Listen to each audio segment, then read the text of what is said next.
You know that feeling, right? That burn after a big meal. But what if it's happening all the time?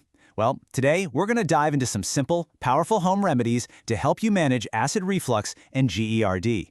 The goal, to get you back to enjoying your food and, your life. So you finish a meal, you're kicking back, and then, there it is. That familiar, uncomfortable burn creeping up your chest. We all just call it heartburn, but is that really the whole story, or could it be a sign of something a little more consistent? So, what's the real difference between a little bit of heartburn and something more serious? Well, here's the key. If you're dealing with that acid reflux more than twice a week, you might actually have what's called GERD. It's a chronic thing, and that's what we're really going to focus on managing today. We've got a really clear game plan to walk you through this. We'll start with the basics, then jump into 3 powerful pillars of management: your lifestyle, your diet, and some herbal options. And then we'll wrap it all up with the super important question of when it's time to call in a professional. Right, so like we just established, GERD isn't just a random bout of heartburn. It's a persistent pattern, and that means we need a more structured way to find some real relief. To make this all feel a bit more manageable, we're going to frame everything around 3 core pillars. Seriously, think of these as the foundation for building a better strategy to get your symptoms under control. So let's dig right into the first one. Okay, pillar number 1. This is all about your daily habits, the choices you make every day that can have a surprisingly huge impact on acid reflux. And the best part? These are things you can start doing like right now.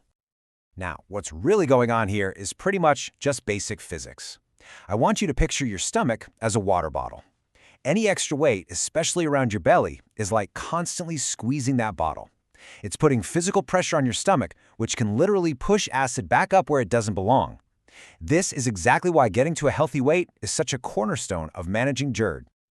This one is a huge deal. Smoking directly weakens this little muscle valve at the bottom of your esophagus. It's called the LES. Think of it as your body's main gatekeeper against reflux. When that valve gets damaged or too relaxed, it just can't seal properly, which makes heartburn way more likely. And it's not just direct smoking, by the way. Secondhand smoke can be a problem too. Okay, here's a super simple one that we often forget about. Just like extra weight, tight clothes, like a really tight waistband or belt, can physically squeeze your abdomen. This adds all this unnecessary pressure on your stomach. Sometimes one of the easiest fixes is to just wear looser, more comfortable clothes. Simple as that. Stress and GERD can become this nasty, vicious cycle. Having the condition is stressful, and then the stress makes the symptoms even worse. But the good news is you can totally break that cycle. Things like yoga, meditation, or even just taking a few minutes for some deep breathing can relax your body and your mind, and that can have a really positive impact on your symptoms. All right, now that we've covered some lifestyle tweaks, let's talk about what's actually on your plate. Our second pillar is all about your diet. And it's not just what you eat, but how you eat it. This is a massive piece of the puzzle for managing GERD. Okay, so here are the usual suspects. But do you know why they're triggers? Well, some, like tomatoes and citrus, are just really acidic and can directly irritate your esophagus. Others, like fatty foods, actually slow down how fast your stomach empties, giving acid more time to cause trouble. And then you've got things like caffeine, chocolate, and mint that can relax that all-important LES muscle we talked about. Seriously, keeping a food journal can be a total game changer to figure out your personal triggers. And now for the good news. There are so many dietary habits that can help. Eating smaller meals means less pressure on your stomach. Staying upright after you eat lets gravity do its job and keep everything down. And hey, here's a cool little trick. Chewing non-mint gum can actually boost your saliva, which is your body's own natural way to neutralize and wash away acid. Pretty neat, right? And now for our final pillar. These are some supplemental remedies that some people really find helpful, but, and this is a big but, it's really important to approach these with a bit of caution and a healthy dose of awareness. You've probably heard of some of these, right?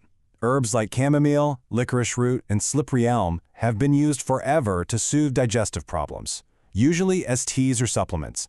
And while a lot of people swear by them, it's so crucial that you remember one very important thing.